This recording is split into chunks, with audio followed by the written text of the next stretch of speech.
This is Emily Beach with part 3 of paper relief sculpture. In this video, we're going to be exploring balance through radial symmetry. We're going to be creating a variety size of paper forms, and at the end, I'm going to show you the option of a way that you can add color. The materials I'm going to use for this second paper relief sculpture are scissors, glue. I have another 5x5-inch piece of poster board that I'm going to use as my base. And again, you could definitely use a larger piece, or you could use a piece of cardboard if you wanted to. And I have my sketchbook and pen, because the first thing I'm going to do is talk about radial symmetry. Radial symmetry deals with the radii, the distance between a center of a circle and the outside. And then symmetry is balance. So when we're dealing with radial symmetry in an artistic composition, the first thing that we would need to do is think about where that center point would be. So if my center point was right in the center, then my elements or forms would then be equally distributed around that center point.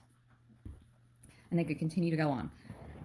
But the center of your circle does not have to be in the center of your composition. You could place that point closer to one of the corners, and then you would still have your elements based around that center point, and they would equally be spaced around that center point. And then your eye could just visually complete that. That would be a circular design.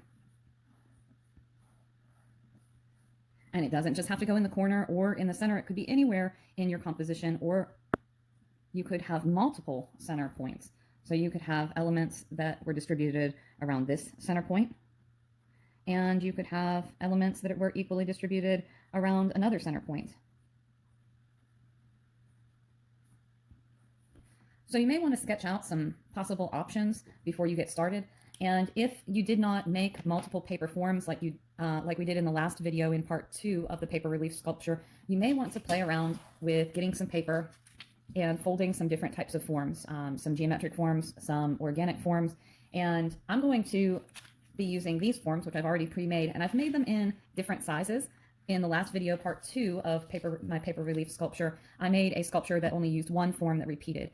In this one, I'm going to be using radial symmetry, and I'm going to be using the same form, but I'm going to be playing around with different sizes.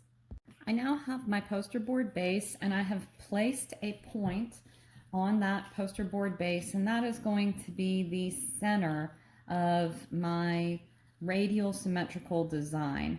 So the next thing I'm going to do is start to arrange my forms, keeping that center point in mind. And then I'm going to use some glue to glue them into place. Remember, we want to cover the entire base, and it is possible that your forms may go outside of or beyond your poster board base. That is not part of your sculpture. The relief, the part that sticks out, is really what I'm almost done. I just decided to make one last form to go in the center of my sculpture. Just use a little bit of this glue here.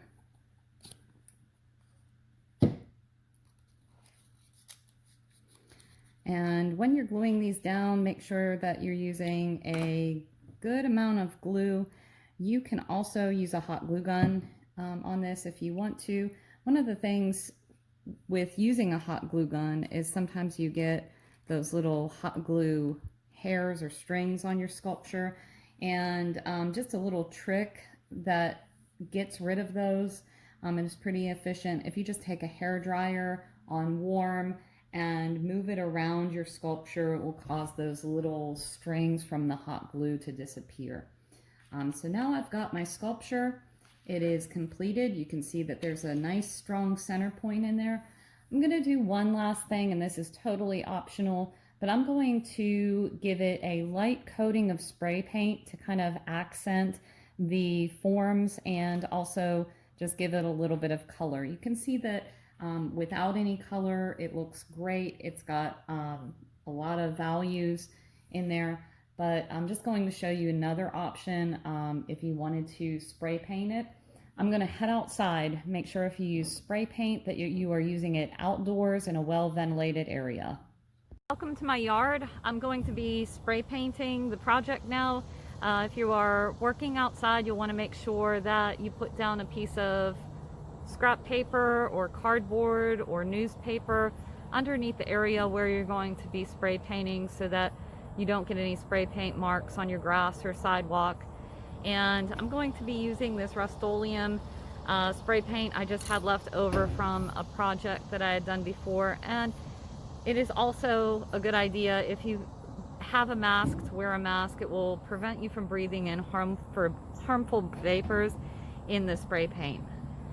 Right, so here I go with the spray paint. I'm just going to make sure that I'm spraying in a continuous motion. I don't want to soak the paper real heavily with this. I just want to lightly accent it with a bit of color. And so let's go ahead and get started here. And I kind of like how some of the white in the paper is still showing, so that's all you need. You just need a tiny bit of spray paint to spray paint these. You could do multiple colors. If you were going to do several colors, you might want to turn it and spray from a different direction. But that is it. I'm going to leave it outside so that it can dry before I take it inside. Now my paper relief sculpture has had some time to dry, and I think it's finished. I think it turned out pretty well. If you liked this video, don't forget to subscribe, and I hope you'll be watching more videos soon.